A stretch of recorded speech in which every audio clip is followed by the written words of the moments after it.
ಪರಿಚಯ. ರಾಷ್ಟ್ರದ ಬದುಕಿನಲ್ಲಿ ರಾಜಕೀಯ ಅಧಿಕಾರವೇ ಅಂತಿಮವಲ್ಲ. ಪ್ರಭುತ್ವವು ನಾಡಿನ ಸಾಂಸ್ಕೃತಿಕ ಅಸ್ತಿತ್ವವನ್ನು ನಿರ್ಲಕ್ಷಿಸುತ್ತಿದೆ.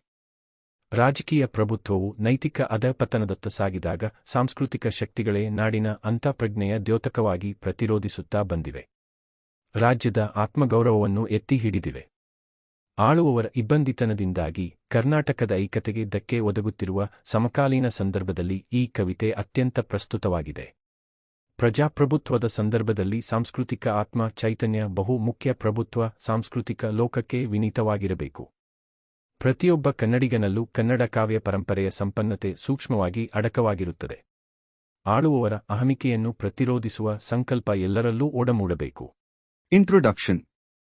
Political power is not the ultimate in the life of a nation. The government is ignoring the cultural existence of the country. When the political government moves towards moral degradation, the cultural forces have been resisting as a reflection of the country's intuition. They have upheld the self-respect of the state. This poem is very relevant in the contemporary context when the unity of Karnataka is being threatened due to the duplicity of the rulers. In the context of democracy, cultural spirit is very important and the government should be humble to the cultural world. The richness of the Kannada poetic tradition is subtly embedded in every Kannadigas. The resolve to resist the arrogance of the rulers should be instilled in everyone. ಅಖಂಡ ಕರ್ನಾಟಕ. ಅಲ್ತೋ ನಮ್ಮ ಕೂಗಾಟದ ರಾಜಕೀಯ ನಾಟಕ. ಹರಸುತಿಹನು ದೇವಗಾಂಧಿ. ಮಂತ್ರಿಸಿಹುದು ಋಷಿಯ ನಾಂದಿ. ತನಗೆ ತಾನೆ ವ್ರತಸಂಧಿ.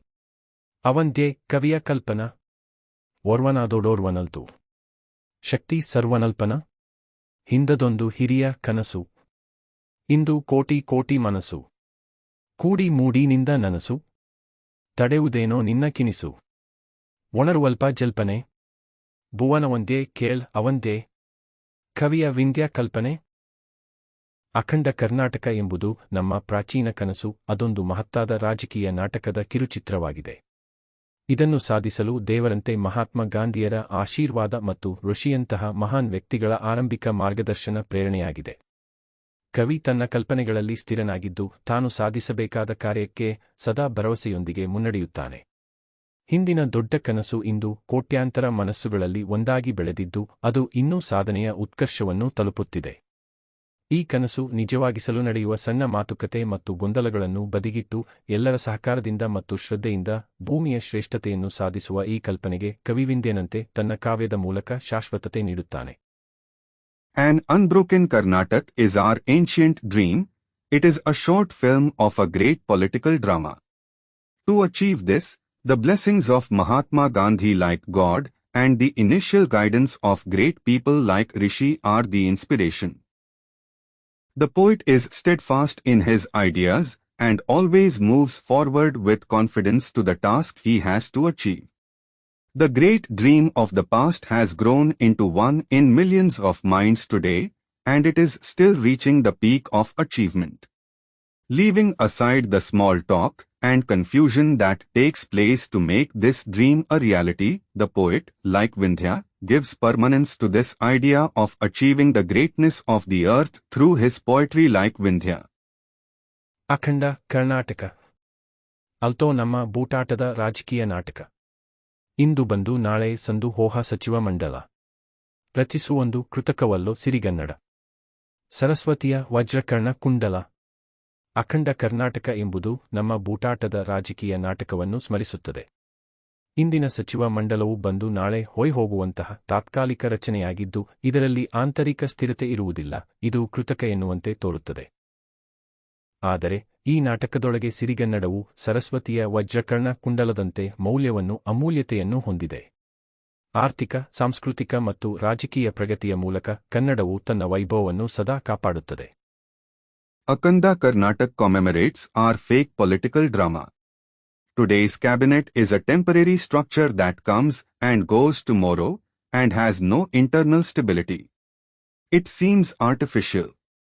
However, within this drama, Sirigannada has value and preciousness like Saraswati's diamond earring. Kannada will always maintain its glory through economic, cultural and political progress.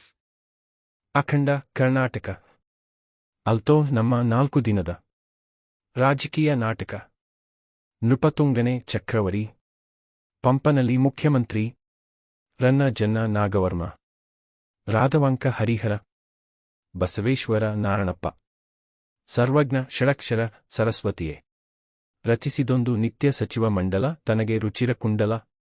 ಅಖಂಡ ಕರ್ನಾಟಕ ನಮ್ಮ 4 ದಿನದ ರಾಜಕೀಯ ನಾಟಕವಲ್ಲ, ಅದು ಶಾಶ್ವತ ಐತಿಹಾಸಿಕ ಮತ್ತು ಸಾಂಸ್ಕೃತಿಕ ವೈಭವವನ್ನು ಪ್ರತಿಬಿಂಬಿಸುತ್ತದೆ. ಈ ನಾಟಕದಲ್ಲಿ ನೃಪತುಂಗ ಚಕ್ರವರ್ತಿಯಾಗಿ ಪಂಪನು ಮುಖ್ಯಮಂತ್ರಿ ಸ್ಥಾನದಲ್ಲಿ ಇದ್ದಂತೆ ಪ್ರಸ್ತುತಪಡಿಸಲಾಗಿದೆ. ಈ ಮಹಾನ್ ನಾಡು ರನ್ನ ಜನ್ನ ನಾಗವರ್ಮ, ರಾಧವಾಂಕ ಹರಿಹರ, ಬಸವೇಶ್ವರ ನಾರಣಪ್ಪ, ಸರ್ವಜ್ಞ ಮತ್ತು ಷಡಕ್ಷರದಂತಹ ಅನನ್ಯ ಪಾಂಡಿತ್ಯವನ್ನು ಒಗ್ಗೂಡಿಸಿದೆ. ಈ ಮಹತ್ಕಾವ್ಯಗಳು ಮತ್ತು ಆಧ್ಯಾತ್ಮಿಕತೆಗಳು ಕರ್ನಾಟಕದ ಶ್ರೇಷ್ಠತೆಯನ್ನು ಸ್ಥಾಪಿಸಿದಂತೆ ಸರಸ್ವತಿಯೇ ನಿತ್ಯದಂತಹ ಸಚಿವ ಮಂಡಲವನ್ನು ರಚಿಸಿದ್ದು, ಅದು ಕರ್ನಾಟಕದ ವಜ್ರದಂತೆ ಅಚ್ಚುಮೆಚ್ಚಾದ ಮೌಲ್ಯವನ್ನು ಹೊಂದಿದೆ. Akhand Karnatak is not our 4-day political drama, it reflects our eternal historical and cultural glory. In this drama, Nripatunga is presented as the emperor, Pampa as the chief minister. This great country has brought together unique scholars like Ranna, Jana, Nagvarma, Raghvanka, Harihar, Basveshwara, Naranappa, Sarvajana and Shadaksha. Just as these great poets and spiritualities established the greatness of Karnatak, Saraswati herself created a daily ministerial council, which has a precious value like the diamond of Karnatak. ಅಖಂಡ ಕರ್ನಾಟಕ ಅಲ್ತೋ ನಮ್ಮ ಕೀರ್ತಿಶೇನಿ ರಾಜಕೀಯ ನಾಟಕ. ಬರಿಯ ಹೊಟ್ಟೆ ಬಟ್ಟೆಗೆಲ್ತೋ, ಪಕ್ಷ ಜಾತಿ ಕಲಹಕಲ್ತೋ, ಅಮ್ಮು beam ಸೊಮ್ಮಿಗಲ್ತೋ, ಬಣ್ಣ ಚಿಟ್ಟೆ ಬಾಳಿಗಲ್ತೋ, ಜೋಳವಾಳಿ ಕೂಳಿಗಲ್ತೋ, ದರ್ಪ ಸರ್ಪ ಕಾರ್ಕೋಟಕ, ಸ್ವಾರ್ಥ ಫಣ ಕ್ರೀಡೆಗಲ್ತೋ, ರಾಜಕೀಯ ಪೇಟಕ. ಅಖಂಡ ಕರ್ನಾಟಕ ಎನ್ನುವುದು ಕೇವಲ ಕೀರ್ತಿಶೇನಿಯಾಗಿ ನೆಲೆಸಿರುವ ರಾಜಕೀಯ ನಾಟಕವಾಗಿ ಮಾರ್ಪಟ್ಟಿದೆ. ಅದು ಬರಿಗ ಹೊಟ್ಟೆ ಬಟ್ಟೆಯ ಜೀವನಕ್ಕಾಗಿ ಹೋರಾಟ ನಡೆಸುವ ಜನತೆಯ ದುಃಖವನ್ನು ತೋರುತ್ತದೆ. ಪಕ್ಷ ಮತ್ತು ಜಾತಿ ವಿವಾದಗಳಿಂದ ಜನರು ವಿಭಜಿತರಾಗಿದ್ದಾರೆ. ಅಹಂಕಾರ ಮತ್ತು ವೈಯಕ್ತಿಕ ಲಾಭಕ್ಕಾಗಿ ರಾಜಕೀಯ ನಾಯಕರ ದರ್ಪವು ವಿಷ ಸರಪಣೆ ಹಿಡಿದ ಸರ್ಪದಂತೆ ನಡೆದುಕೊಂಡಿದೆ. ಕ್ರೀಡೆ ಅಥವಾ ಬಣ್ಣದ ಚಿಟ್ಟೆಯಂತಹ ಆಕರ್ಷಕ ನಾಟಕದ ಹಿಂದೆ ಸ್ವಾರ್ಥದ ಆಟಗಳು ನಡೆಯುತ್ತಿವೆ. ಈ ರಾಜಕೀಯ ಪೇಟಕವು ಜನಸಾಮಾನ್ಯರ ತಾಳ್ಮೆಯನ್ನು ಪರೀಕ್ಷಿಸುತ್ತಿರುವ ಘೋರ ನಾಟಕವಾಗಿ ಪರಿಣಮಿಸಿದೆ. Akhand Karnatak has become a political drama that is only a celebrity. It shows the sorrow of the people who are struggling for a life of bare stomach, cloth. People are divided by party and caste disputes. The arrogance of political leaders for ego and personal gain has behaved like a snake with a poisonous chain. Behind the attractive drama of sports or colored butterfly, selfish games are being played. This political turban has become a cruel drama that is testing the patience of the common people. ಅಖಂಡ ಕರ್ನಾಟಕ ಸರಸ್ವತಿಯೇ ರಚಿಸಿದೊಂದ ರಾಜಕೀಯ ತ್ರೋಟಕ. ಮೆರೆಯಲಾತ್ಮ ಸಂಸ್ಕೃತಿ, ಬೆಳಗ್ಗೆ ಜೀವದೀದಿತಿ, ಪರಮಾತ್ಮನ ಚರಣದೀಪ್ತಿ ಶರಣ ಹೃದಯಗಳಲ್ಲಿ ಹೊತ್ತಿ, ಉಸಿರುಸಿರಿನ ಹಣತೆ ಬತ್ತಿ ಉರಿಯಲೆಂದು ತಣ್ಣಗೆ ಬಾಳ ಸೊಡರ್ಗುಡಿಯನೆತ್ತಿ. ಅಖಂಡ ಕರ್ನಾಟಕ ಸರಸ್ವತಿಯೇ ರಚಿಸಿದ ಒಂದು ವಿಶಿಷ್ಟ ರಾಜಕೀಯ ತ್ರೋಟಕವಾಗಿ ಕಾಣುತ್ತದೆ. ಇದು ನಮ್ಮ ಆತ್ಮಸಂಸ್ಕೃತಿಯನ್ನು ಪ್ರತಿಬಿಂಬಿಸುತ್ತಾ ಜೀವನದ ದೀಪ್ತಿಯನ್ನು ಬೆಳಗುತ್ತದೆ. ಶರಣರ ಹೃದಯಗಳಲ್ಲಿ ಪರಮಾತ್ಮನ ಚರಣದ ದೀಪ್ತಿಯು ಉಜ್ವಲವಾಗಿ ಹೊತ್ತಿದೆ. ಈ ದೀಪವು ಉಸಿರುಸಿರಿಯ ಹಣತೆಯಂತೆ ಶ್ರದ್ಧೆ ಹಾಗೂ ಶಾಂತಿಯಿಂದ ಉರಿಯಬೇಕು. ಈ ದೀಪವು ಮನುಷ್ಯರ ಬಾಳು ಸೊಡರ್ಗುಡಿಯಂತೆ ಬೆಳಗಬೇಕು, ಸುಂದರ ಜೀವನದ ಸನ್ಮಾರ್ಗವನ್ನು ಪ್ರತಿಪಾದಿಸಬೇಕು. A unique political trotaka created by the Akhand Karnatak Saraswati herself. It reflects our self-culture and illuminates the light of life.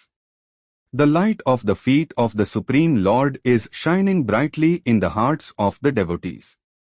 This lamp should burn with devotion and peace like the light of the breath. This lamp should shine like the light of the life of humans and should advocate the path of a beautiful life. ತನ್ನ ಮುಡಿಯ ಬಾನಿಗೆತ್ತಿ ಸೊಗಸಲೆಂದು ರಸಸ್ಫೂರ್ತಿ ಭಗವಂತನ ಕಣ್ಣಿಗೆ ಹಾಡುತ್ತಿಹೇನು ಕಂಡ ನಾನು. ದಿಟ್ಟಿಗೆಡೋ ಹುಟ್ಟು ಕುರುಡೋ ಬುದ್ಧಿ ಬರಡೋ ಬೇರೆ ಹುರುಡೋ ಮೆಳ್ಳಗಣ್ಣ ಕಾಣೆ ನೀನು ಹೇಳು ತಪ್ಪು ನನ್ನದೇನು ಕರ್ನಾಟಕ ಎಂಬುದೇನು ತನ್ನ ಬಾಳನ್ನು ಆಕಾಶದಷ್ಟು ಎತ್ತಿ ಸುಂದರತೆಯೊಂದಿಗೆ ಬಾಳಲು ಬಯಸುವ ಈ ರಸಸ್ಫೂರ್ತಿ ಭಗವಂತನ ಕಣ್ಣಿಗೆ ಕಾಣಿಸುತ್ತದೆ. ನಾನು ಹಾಡುತ್ತಿರುವುದು ತಪ್ಪೆನೋ ಎಂಬ ಆತ್ಮಚಿಂತನೆ ಕವಿಯು ಮನದಾಳದಿಂದ ಕೇಳುತ್ತಾನೆ. ದಿಟ್ಟತೆಯಿಲ್ಲದವನಾ? ಹುಟ್ಟಿನಿಂದ ಕುರುಡನ? ಬುದ್ಧಿಯಿಲ್ಲದವನಾ?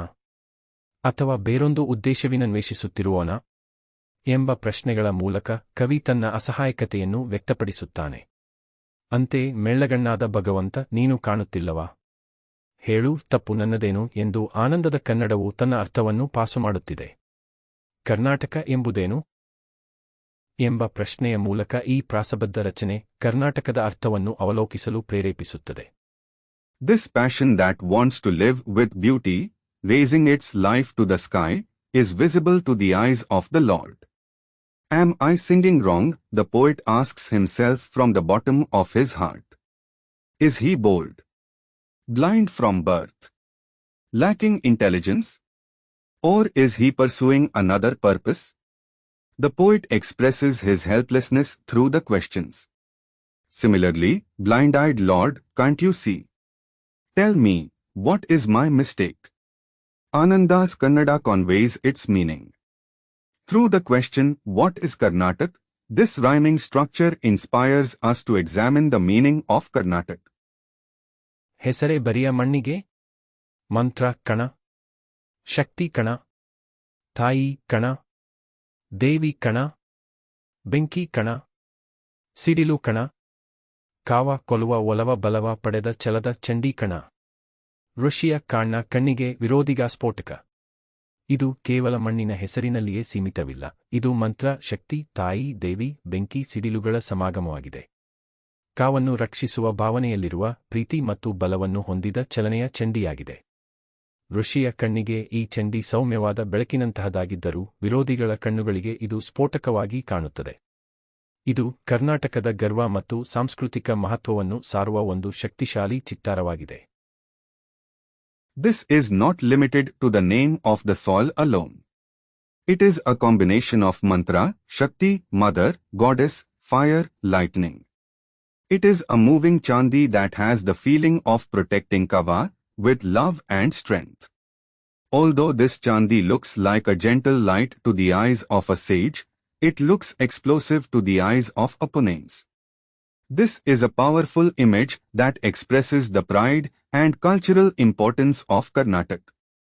ಖಂಡ ಕವಿ ಖಂಡ ದೇವಿ ಕಣ ಕರ್ನಾಟಕ ಸರಸ್ವತಿಯೇ ರಚಿಸಿದೊಂದ ರಾಜಕೀಯ ತ್ರೋಟಕ ವಿರೋಧಿಗ ಸ್ಫೋಟಕ ಅಖಂಡ ಕರ್ನಾಟಕ ಅಲ್ತೋ ನಾವು ನರ್ತಿಪೊಂದು ರಾಜಕೀಯ ನಾಟಕ ಅಖಂಡ ಕರ್ನಾಟಕ ಅಖಂಡ ಕರ್ನಾಟಕ ಜೈ ಜೈ ಜೈ ಅಖಂಡ ಕರ್ನಾಟಕ. ಖಂಡ ಕವಿಯ ಕಣ್ಣಲ್ಲಿ ಕರ್ನಾಟಕವು ಖಂಡಿತ ದೇವಿಯಂತೆ ಕಾಣುತ್ತದೆ. ಇದು ಸರಸ್ವತಿಯೇ ಸೃಷ್ಟಿಸಿದ ಒಂದು ವಿಶೇಷ ರಾಜಕೀಯ ಚಲನೆಯ ರೂಪಕವಾಗಿದೆ. ಅದು ವಿರೋಧಿಗಳಿಗೆ ಸ್ಫೋಟಕವಾದಂತೆ ತೋರುತ್ತದೆ. ಅಖಂಡ ಕರ್ನಾಟಕವು ಕೇವಲ ಕಲ್ಪನೆ ಅಥವಾ ಕನಸಲ್ಲ, ಅದು ನಮ್ಮ ಸಂಸ್ಕೃತಿ, ಶಕ್ತಿಯ ಪ್ರತೀಕವಾಗಿದೆ.